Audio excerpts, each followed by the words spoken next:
امام شافعی کے زمانے کا واقعہ ہے۔ ایک علاقے کا کوئی گورنر تھا، حاکم تھا۔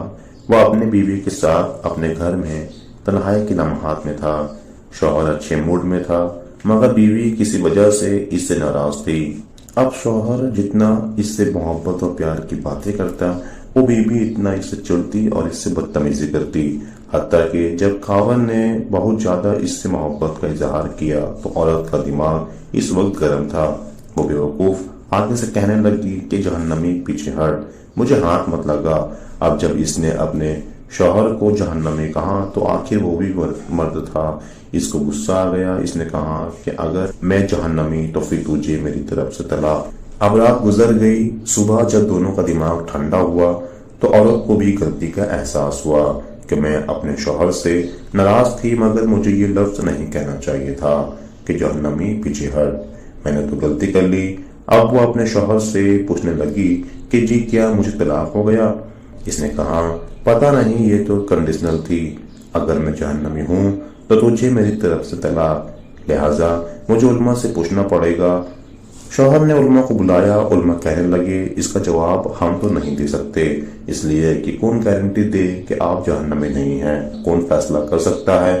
یہ تو قیامت کے دن اللہ تعالیٰ فیصلہ کریں گے، لہٰذا یہ بات ٹاپ آف دا ٹاؤن بن گئی۔ سینکڑوں علماء سے رابطہ کیا گیا، مگر کوئی عالم دین، کوئی مفتی اس کا جواب نہیں دے پا رہا تھا۔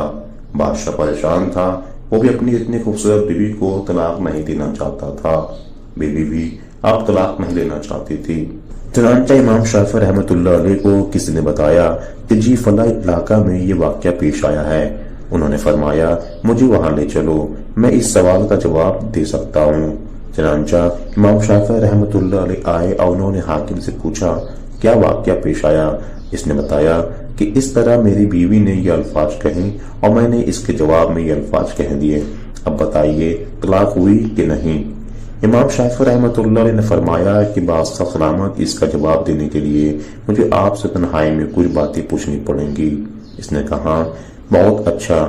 چنانچہ امام شافعی رحمۃ اللہ علیہ نے اس سے کہا بادشاہ سلامت، مجھے زندگی کا کوئی ایسا واقعہ بتائیے جس میں آپ گناہ کرنے کا موقع رکھتے ہو، گناہ کرنا آپ کے لیے آسان ہو، مگر اللہ رب العزت کے ڈر کی وجہ سے آپ نے اپنے آپ کو بچایا ہو، کوئی ایسا واقعہ سنائے۔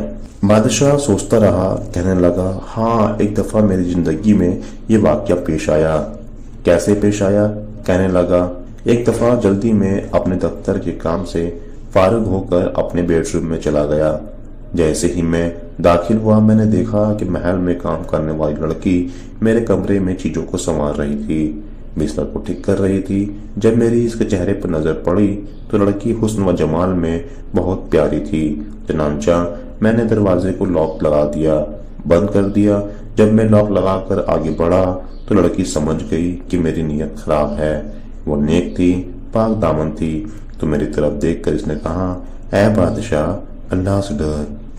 جیسے ہی اس نے یہ لفظ کہا اللہ سے ڈر، میرے دل میں ڈر آ گیا اور میں نے تالا کھول دیا اور لڑکی سے کہا چلی جاؤ۔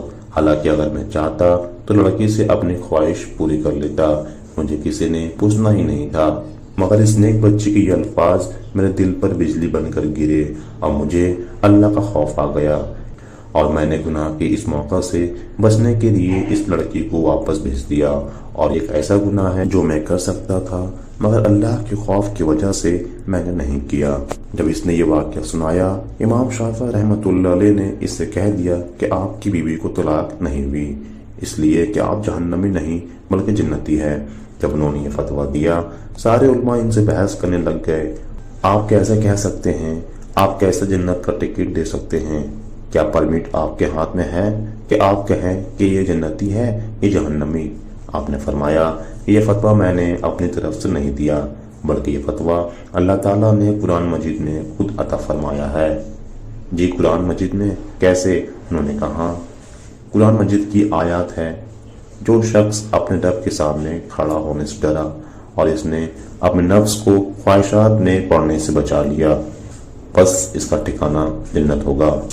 اللہ نے جو کہ فرما دیا، لہٰذا میں فتویٰ دیتا ہوں کہ اس کبیرہ گناہ سے بچنے کی وجہ سے یہ بندہ قیامت کے دن جنت میں داخل ہوگا۔ جو بچی آج کے دور میں گناہ کی دعوت ملنے کے باوجود اپنے آپ کو مضبوط رکھتی ہے اور اپنی عزت اور پاک دامنی کو محفوظ رکھتی ہے اور دعوت دینے والے کو نہیں کا جواب دے دیتی ہے، ہر دفعہ ہو یہاں سے کا جواب دے دیتی ہے، یہ لڑکی قیامت کے دن اللہ کی جنتوں میں داخل کی جائے گی اور اللہ کا دیدار عطا کیا جائے گا۔ اللہ تعالی ہمیں بھی پاک دامنی کی زندگی گزارنے کی توفیق عطا فرمائے اور اس آیت پر عمل کرنے کی توفیق عطا فرمائے، آمین۔ ناظرین، اگر یہ ویڈیو آپ کو پسند آیا تو ہمارے چینل کو سبسکرائب اور ویڈیوز کو لائک اور شیئر کریں۔ ہم اسی طرح کے دل دہلا دینے والے ویڈیوز کو لے کر آپ کی خدمت میں حاضر رہیں گے۔ فی الحال ہمیں دیجیے اجازت، اللہ حافظ۔